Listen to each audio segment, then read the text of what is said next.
अस्सलामुअलैकुम। ये बात मैंने सिर्फ अपने अब्बू को बताई थी। एक बार घर आने के फ़ौरन बाद जब हाथ अभी भी कांप रहे थे, अब्बू ने सुना और कुछ नहीं बोला काफ़ी देर तक। फिर उठ के मेरे लिए पानी लाया और कहा, बेटा रात को अकेले मत जाना उस रूट पर दोबारा, कभी नहीं। मैंने कहा जी अब्बू। और वो पहला और आखिरी बार था जब मैंने वो वाक़ये के बारे में बात की थी। मेरा नाम अदनान है, कराची का रहने वाला हूँ, कुरंगी में ट्रक ड्राइवर हूँ। अभी 3 साल हो गए हैं काम में। मगर ये कहानी उन दिनों की है जब पहले काम शुरू किया था। पहली अकेली रात का लंबा सफ़र, कराची से सक्कर सिंध का हाईवे। जो लोग सिंध का हाईवे जानते हैं, रात को वो जानते हैं कि वो रास्ता क्या होता है। शहर पीछे रह जाता है, रोशनी ख़त्म हो जाती है और दोनों तरफ सिर्फ कच्चा मैदान होता है। कहीं कहीं झाड़ियाँ होती हैं, कहीं सिर्फ मैदान होता है। और रात में वो सब सिर्फ अंधेरा होता है। कोई इमारत नहीं, कोई बस्ती नहीं, सिर्फ हाईवे और सिर्फ रात। उस रात मैंने वो रास्ता सीखा जो शायद सिर्फ रास्ता नहीं था। कराची से निकला था रात के करीब 9 बजे। ट्रक भारी था, कंस्ट्रक्शन का माल था। सक्खर में एक साइट पर पहुंचाना था। उस्ताद जी जिनके साथ मैं काम करता था वो बीमार थे, डिलीवरी अर्जेंट थी। उन्होंने कहा कि अदनान तू जा सकता है, रास्ता सीधा है, हाईवे पर रहो, सुबह सक्खर। मैंने हाँ कर दी। पहली बार अकेला इतना लंबा सफ़र। अली जो मेरा दोस्त था उसने 1 घंटा पहले ही मैसेज किया था, यार रात को सिंध हाईवे पर अकेले मत जा, सुना है कुछ होता है वहाँ। मैंने हंस के रिप्लाई किया, कुछ नहीं होता यार, पुरानी बातें हैं सारी। वो जवाब मैंने जो दिया था उस रात वापस आते वक्त मुझे याद आया और शर्मिंदगी हुई, क्योंकि जो हुआ था वो कुछ नहीं था। कराची क्रॉस हुआ, हाईवे मिली, ट्रक सीधा चल रहा था। पहले कुछ घंटे नॉर्मल रहे। कई इलाके गुजरे पीछे जिनको मैंने क्रॉस किया। कहीं रोशनी थी, कहीं अंधेरा था फुल, कहीं ढाबे थे। मैंने एक जगह चाय पी, आगे बढ़ा और रेडियो चल रहा था मेरा, सिंधी गाने चलाए हुए थे। रात ठीक थी अभी तक मेरे लिए। करीब रात के 11 बजे जब असली वीरान हाईवे शुरू होती है, पहली चीज़ हुई मेरे साथ। हेडलाइट्स में दूर, काफ़ी दूर कुछ था सड़क पर। पहले लगा डेब्रिस होगा। सिंध हाईवे पर पत्थर और चीज़ें होती हैं सड़क पर, मगर जैसे करीब आया लगा कि नहीं ये कुछ और है। और जब करीब आया फुल, एक आदमी था सड़क के बीच में खड़ा हुआ था, बिल्कुल सीधा, हाथ नहीं उठाए हुए थे, लिफ्ट नहीं मांग रहा था, बस खड़ा हुआ था सड़क के बीच में। रात के 11 बजे वीरान हाईवे पर। मैंने ट्रक धीमा किया, सोच रहा था कि साइड में आया निकल जाता हूँ, रुकूंगा नहीं। मगर करीब आते आते वो आदमी नज़र नहीं आया। हेडलाइट्स में खाली सड़क होती गई, जैसे था ही नहीं वहाँ पर कोई। मैंने ट्रक साइड में रोकी, बाहर निकला टॉर्च लेके, आगे पीछे देखा, कोई नहीं था वहाँ पर, कोई निशान नहीं था, कोई नहीं था। अंधेरा था, हाईवे था और दूर दूर तक सिर्फ मैदान था। सोचा आंखों का धोखा होगा मेरा। रात थी, थकान थी, नया सफ़र था। वापस अंदर आया, ट्रक चलाया। करीब 10 मिनट बाद मिरर में देखा मैंने, रियर व्यू मिरर में वही आदमी पीछे, ट्रक के बिल्कुल पीछे चल रहा था, ट्रक के साथ साथ उसी फासले पर जिस पर जब पीछे देखा था मैंने। जैसे ट्रक की रफ्तार से कोई फ़र्क ही ना पड़ता हो उसे। मैंने एक्सीलेटर दबाया, ट्रक तेज़ हुआ। मिरर में देखा और वो अभी भी था वहाँ पर, वही फासला, जैसे स्पीड से कोई ताल्लुक ही नहीं है उसका। सांस अंदर खींची, सीधा देखा, हाईवे, आगे सिर्फ हाईवे। मिरर में नहीं देखा था काफ़ी देर तक। जब भी देखना चाहता था तो खुद को रोकता था। करीब आधे घंटे बाद एक ढाबे की रोशनी दिखी, वहाँ रुका, बाहर निकला, मिरर में पीछे देखा, खाली था हाईवे। अब वो नहीं था ट्रक के पीछे। अब ढाबे पे चाय पी। 2 ट्रक ड्राइवर और थे। एक ड्राइवर था जो मुझे देख के सीधा बोला, पहली बार आ रहे हो इस रूट पर क्या रात को? मैंने कहा हाँ। चेहरा बता रहा है तुम्हारा। उसने कहा क्या हुआ? मैंने सीधा पूछा, यहाँ हाईवे पर कोई आदमी सड़क के बीच में दिखा, फिर गायब हुआ और मिरर में पीछे था मेरे वो, जैसे ट्रक फॉलो कर रहा हो मेरा। उसने चाय का घूंट लिया और कुछ नहीं बोला एक पल के लिए। फिर बोला कितने किलोमीटर पीछे से आ रहा था वो? मैंने कहा जो अभी पिछले इलाका है वहाँ से। उसने सर हिला दिया और जैसे कन्फर्म हो गया उसे, वो इलाका ठीक नहीं है रात को। जो दिखा वो अक्सर दिखता है वहाँ ड्राइवर्स को। उसने मेरी तरफ देखा और कहा सीधा चलना, रुकना मत, और मिरर में बिल्कुल भी ना देखना, जो देखते रहोगे तुम वो साथ आते रहेगा तुम्हारे। चाय ख़त्म की, वापस ट्रक में बैठा और रात अभी भी थी, सक्खर अभी भी काफ़ी दूर था। ट्रक चलाया सीधा हाईवे पर और खुद से वादा किया कि मिरर में दोबारा नहीं देखूंगा मैं। वादा करीब आधे घंटे चला सिर्फ। फिर अंदर से वो चीज़, वो फीलिंग आई जो ड्राइवर को होती है, वो फीलिंग के पीछे चेक करूं, कोई है पीछे, देखूं। फिर एक पल के लिए, सिर्फ एक पल के लिए नज़र मिरर पे गई मेरी। वो वहाँ था दोबारा, अभी भी वही जगह, वही अंदाज, ट्रक के पीछे सीधा बिल्कुल वही फासले पर। और इस बार थोड़ी सी रोशनी थी। दूर का एक ढाबा था जिसकी रोशनी पीछे तक आ रही थी। इस बार चेहरा दिखा। चेहरा वो इंसानी था, मर्द था, मगर जो चेहरा था उसमें कुछ नहीं था। वही खालीपन जो मैं बयान नहीं कर सकता। जैसे चेहरा था मगर पीछे कोई नहीं था उसके, जैसे सिर्फ एक मास्क पहना हो उसने, और वो मिरर में सीधा मेरी तरफ देख रहा था। मैंने नज़र हटाई, सीधा आगे की और एक्सीलेटर फ़ौरन दबा दिया तेज़। ट्रक हिला, भारी गाड़ी थी, इतनी एक्सीलरेट नहीं होती, मगर मैंने दबाया। अंदर सिर्फ एक ही चीज़ चल रही थी, आगे, सिर्फ आगे, रुकना नहीं, मिरर में नहीं देखना, और सिर्फ सड़क की तरफ ध्यान रखना है। करीब 20 मिनट यही चला, फिर एकदम से ट्रक ने झटका खाया। इंजन की आवाज़ बदली, और वो बदलाव जो ड्राइवर सीधा महसूस करता है, कुछ ठीक नहीं है। ट्रक खुद ब खुद धीमा होता गया। मैंने साइड में लाने की कोशिश की, मगर ट्रक ने दोबारा झटका खाया और बंद हो गया। वेरान हाईवे पर रात के करीब 1 बजे अकेला बाहर निकला। कोई रास्ता नहीं था, रुकना था, काम करना था। टूल किट ली, टॉर्च ली और बोनेट खोला मैंने। इंजन देखा, एक बेल्ट थी जो ढीली हो गई थी, टाइट करनी थी। 10 मिनट का काम था, मगर वो 10 मिनट काम शुरू किया। झुका हुआ था मैं इंजन के ऊपर, और तब ट्रक की एक दूसरी तरफ से आवाज़ आई, कदमों की आवाज़, रुक रुक के, ट्रक की पैसेंजर साइड से धीमी आती हुई। मैंने अपने काम करते हुए हाथ रोके और कान लगाए। आवाज़ अभी भी आ रही थी, एक एक कदम पैसेंजर डोर की तरफ आते हुए। रुक गई और पैसेंजर डोर के बिल्कुल बराबर खामोशी हो गई। पैसेंजर डोर का हैंडल दूसरी बार हिला बाहर से, और मैं इंजन के ऊपर झुका हुआ था। हाथ बंद थे, टॉर्च हाथ में थी, सांस रोकी हुई थी, अंधेरा था, वेरान हाईवे था, दूर तक कोई नहीं था, और वो हैंडल हिल रहा था खुद रुक रुक के, जैसे कोई बाहर खड़ा हो और अंदर आना चाहता हो।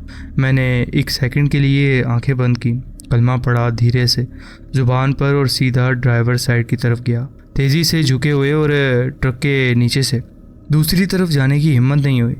ड्राइवर साइड की तरफ मैं सीधा भागा, दरवाज़ा बंद किया और अंदर से लॉक किया, फिर पैसेंजर डोर का दरवाज़ा भी लॉक किया अंदर से। बैठा सीधा, हाथ स्टीयरिंग पर। बाहर से कुछ नहीं आया, कोई आवाज़ नहीं आई, हैंडल नहीं हिला अब दोबारा, मगर वो फीलिंग के बाहर कोई है, पैसेंजर डोर के साथ कोई खड़ा है। वो फीलिंग नहीं गई, वो अंदर बैठी रही जिस्म के अंदर, और कोई कुछ नहीं कर सकता था उस फीलिंग के साथ। इंजन ठीक करना था, बेल्ट ढीली थी, काम अधूरा था अभी भी, मगर मैं बाहर नहीं जा सकता था। वो जो था बाहर, जो डोर हिला रहा था, वो वहाँ था, मैं जानता था, फीलिंग थी, इसलिए अंदर बैठा रहा मैं। करीब 20 मिनट अंदर बैठा रहा, कुछ नहीं हुआ। बाहर से कोई आवाज़ नहीं आई, डोर कोई लॉक नहीं हिला, कुछ नहीं हुआ, सिर्फ हाईवे की खामोशी थी, और दूर से एक ट्रक गुजरा। पहली बार उस रात कोई गुजरा था उस हाईवे से, और उस एक गुजरते ट्रक की रोशनी ने 1 सेकंड के लिए पूरी सड़क रोशन कर दी थी। पहली वाली खिड़की से, पैसेंजर साइड से मैंने बाहर देखा, अब कोई नहीं था। मेरी फीलिंग गायब हो चुकी थी ऐसी कि कोई है वहाँ पर। सड़क खाली थी, कच्चा मैदान था साइड में, और कुछ नहीं था। मैंने एक गहरी सांस ली, फिर दूसरा फैसला किया, बेल्ट ठीक करनी थी, ट्रक चलना था, और यहाँ रात भर नहीं रह सकता था मैं। बाहर निकला, ड्राइवर सीट से तेज़ी से बोनेट खोला और बेल्ट टाइट की। हाथ कांप रहे थे, टूल्स गिरे, दोबारा उठाए, काम किया, और 5-7 मिनट में काम ख़त्म किया, और सीधा अंदर आया। दरवाज़ा बंद किया, लॉक, इंजन स्टार्ट किया और चलाया। इस बार मैंने मिरर में नहीं देखा। पूरा आधा घंटा तकरीबन मैंने मिरर में देखा ही नहीं। करीब रात के 1:30 बजे एक और ढाबा आया, रुका, अंदर गया, और एक कोना था, वहाँ बैठा, चाय पी, और बैठा रहा मैं उधर काफ़ी देर। एक बूढ़ा आदमी वहाँ था, ढाबे का मालिक लगता था शायद। खामोशी से मुझे देख रहा था, चाय पी रहा था साथ। उसने मुझे देखा और एक बार सीधा, मैंने तो कुछ नहीं पूछा, मगर उसने मुझे खुद कहा। उसने इलाके का नाम लेके तो कहा कि यहाँ तक कितने घंटे में आए तुम वहाँ से। मैंने कहा वो इलाके से यहाँ तक तकरीबन 2 घंटे में आया मैं। रास्ते में कुछ था? मैंने 1 सेकंड लिया, फिर बताया सीधा, जो हाईवे पर देखा था, मिरर में पैसेंजर डोर का हैंडल। बूढ़ा जो कि मेरी बात सुनता रहा, बीच में कुछ नहीं बोला। जब मैंने बात पूरी की तो उसने कप नीचे रखा चाय का, और ट्रक में अब भी कुछ है, उसने कहा।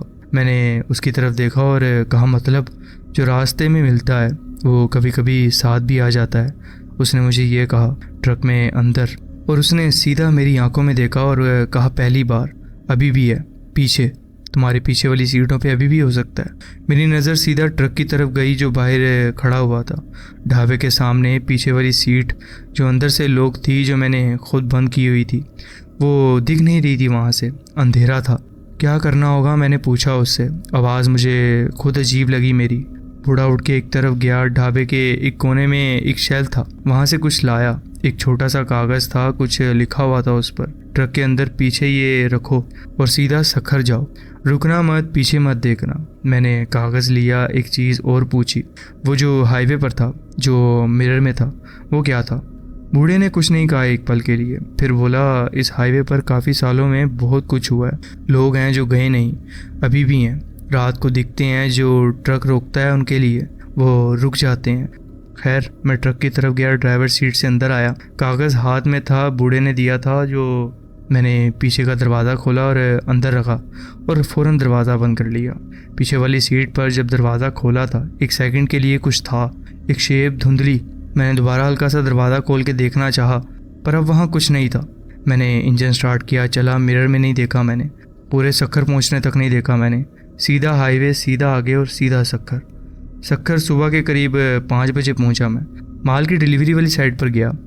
वो फैक्ट्री अभी खुली नहीं थी। एक तरफ ट्रक रोक के बैठा रहा मैं। बाहर से आवाज़ें आ रही थी और सुबह की रोशनी आ रही थी। शहर की ज़िंदगी शुरू हो रही थी। उस वक्त जो सुकून था वो बयान नहीं होता। इतनी रात के बाद, इतने सफ़र के बाद, वो सुबह, वो अजान, वो रोशनी। इंसान समझे तभी जानता है कि कुछ चीज़ें कितनी कीमती होती है। वो फैक्ट्री खुली और माल उतारा, रिसिप्ट ली और काम हुआ। घर वापस आया कराची उस दिन शाम को। दिन में सफ़र किया मैंने सारा, रात को नहीं। हाईवे वही था, सड़क वही थी, मगर दिन में वो अलग था। सिर्फ सड़क थी और कुछ नहीं। अब्बू को बताया मैंने, उन्होंने सुना, पानी लाए। दोबारा रात को अकेले मत जाना इस रूट पर। वही बात अली को नहीं बताई मैंने, ये बात जो मैसेज किया था उसने, कुछ होता है वहाँ। मैंने सिर्फ रिप्लाई किया था, हाँ यार, सही कहा था। उसने सोचा होगा कि शायद ट्रैफिक होगी, रास्ता मुश्किल होगा। ठीक है, आज भी उस रूट पर जाता हूँ कराची से सक्कर, मगर रात को नहीं। चाहे मालिक कुछ भी कहे, चाहे कितनी भी ज़रूरत हो, रात को नहीं निकलता मैं उस रूट के लिए। उस्ताद जी ने एक बार पूछा था, रात को क्यों नहीं जाते तुम? मैंने कहा कि दिन में कंफर्टेबल हूँ। उन्होंने ज़्यादा कुछ नहीं पूछा बाद में। एक चीज़ और, वो बूढ़ा आदमी जो ढाबे पर मिला था, अगले हफ्ते वापस उसी ढाबे से गुजरा मैं। दिन में ढाबा था मगर वो आदमी नहीं था। मैं ढाबे वाले से पूछा कि एक बूढ़ा आदमी था, सफ़ेद दाढ़ी। ढाबे वाले ने कहा, यहाँ अकेला मैं होता हूँ, कोई बूढ़ा आदमी नहीं होता, कोई सफ़ेद दाढ़ी वाला नहीं होता। मैंने कुछ नहीं कहा उसे और चाय ली और अपना सफ़र पूरा करने लगा। कुछ चीज़ें होती हैं जो समझ नहीं आती। कुछ लोग होते हैं जो मिलते हैं सिर्फ एक बार ज़िंदगी में, और कुछ रातें होती हैं जो हमेशा याद रहती हैं। वो रात याद है, मिरर में वो चेहरा याद है, पैसेंजर डोर का हैंडल याद है, और वो बूढ़ा जो था और नहीं था वो भी याद है मुझे। और सुबह की वो अजान भी याद है, क्योंकि उस अजान के बाद पहली बार उस पूरी रात में सीधा जैसे कोई चीज़ थी जो अजान की आवाज़ से चली गई हो, जैसे उस आवाज़ ने कुछ साफ़ कर दिया था, अंदर से, बाहर से, ट्रक से, सड़क से। जैसे सुबह का होना खुद ही एक जवाब था। खैर, ये था मेरा एक वाक़या जो मैं आपके साथ शेयर करना चाहता था। जी बहुत शुक्रिया, आपने अपनी कहानी हमारे साथ शेयर की। बढ़ते हैं अपनी नेक्स्ट स्टोरी की तरफ।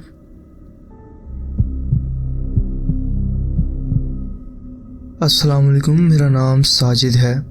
मैं एक ट्रक ड्राइवर हूँ और ये कहानी मेरी ज़ुबानी सुनो, क्योंकि ये जो कुछ मैं बता रहा हूँ वो मैंने अपनी आँखों से देखा है, और जो देखा है वो दोबारा देखने की हिम्मत नहीं रख सकता।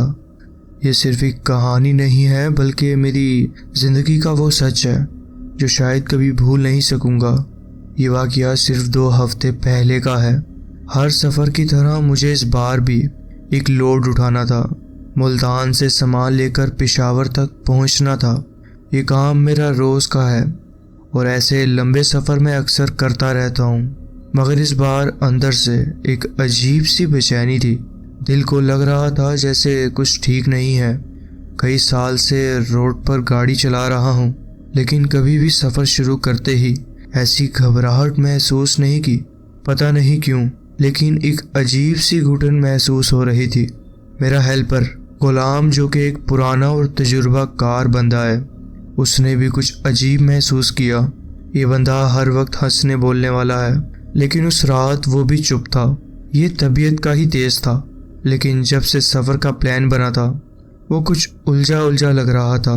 मैंने पूछा, क्या बात है गुलाम भाई, आज कुछ ज़्यादा ही चुप हो। उसने बस एक नज़र मुझे देखा और सिर्फ इतना कहा, भाई आज मेरी कुछ तबीयत ठीक नहीं है और अजीब महसूस हो रहा है, जैसे कुछ सही नहीं है। मैं हंस दिया, बस थकान होगी, चलो चाय पी लो, सब ठीक हो जाएगा।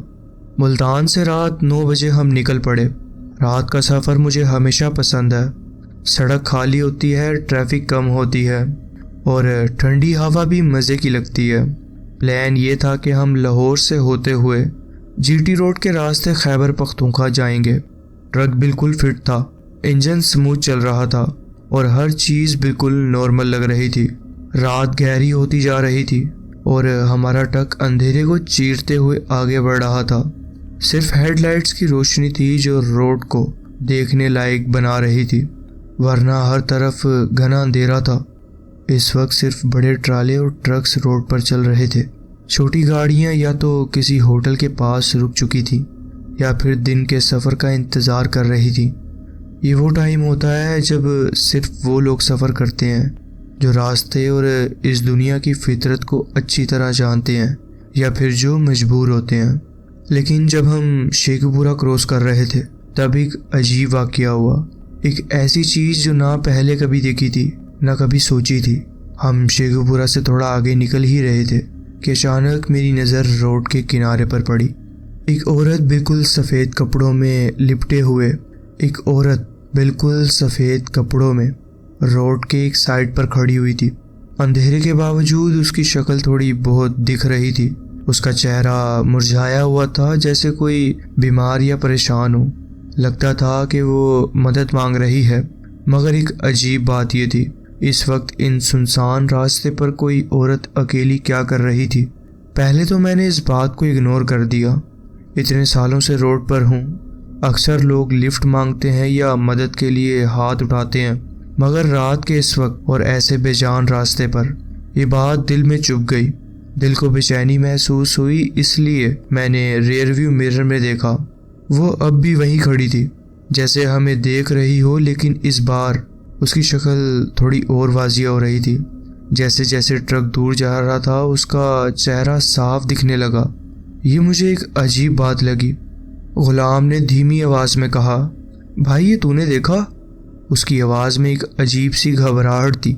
वो आदमी जो कभी किसी चीज़ से नहीं डरता था, उसका यूं घबरा जाना इस बात को और भी अजीब बना रहा था।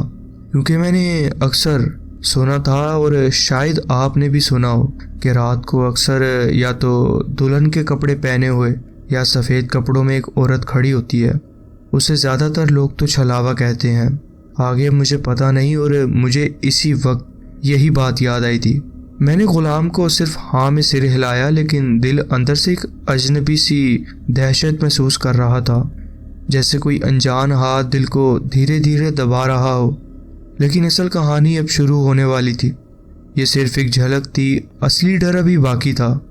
हवा में एक अजीब सी ठंडक थी जो सिर्फ मौसम की नहीं लग रही थी, जैसे कोई नज़र छुपा के देख रहा हो। जब हम लाहौर के आसपास पहुंचे तब मुझे अंदर एक अजीब सी चीज़ महसूस होने लगी, जैसे ट्रक के कैबिन में हम दोनों के अलावा कोई और भी हो। पहले तो ये सिर्फ एक गुमान था, लेकिन धीरे धीरे ये एहसास बढ़ने लगा। अजीब बात यह थी कि मुझे कोई आवाज़ नहीं सुनाई दी, कोई साफ शरारत महसूस नहीं हुई, बस एक अजीब सा बोझ, जैसे कोई बगैर आवाज़ किए हर पल हमारी हर हरकत देख रहा हो। एक अजीब सी घबराहट हो रही थी, लेकिन मैंने अपने आप को समझाया कि ये सिर्फ थकान और वहम है। लेकिन फिर मैंने देखा कि गुलाम भी बेचैन है। वो बार बार इधर उधर देख रहा था, कभी अपने हाथ रगड़ रहा था, कभी बिना वजह शीशा नीचे करके बाहर झांक रहा था। फिर धीरे से बोला, भाई मुझे लग रहा है ट्रक का वेट बढ़ गया है। उसकी बात सुन के मैंने एक्सीलेटर दबाया और महसूस किया कि हाँ, इंजन पहले से ज़्यादा जोर लगा रहा था। ये बात समझ से बाहर थी, क्योंकि लोड वही था जो मुल्तान से उठाया था। ना कुछ गिरा था, ना कुछ और रखा था। फिर ये इंजन ज़्यादा जोर क्यों लगा रहा था? क्या सच में कुछ और भी हमारे साथ सफ़र कर रहा था? रात के करीब 2 बज रहे थे और मैंने फैसला किया कि ट्रक एक छोटे से होटल पर रोक लेता हूँ। ये रोड पर छोटे छोटे होटल्स अक्सर मिल जाते हैं जहाँ ट्रक ड्राइवर चाय पीते हैं या हल्का फुल्का नाश्ता करते हैं।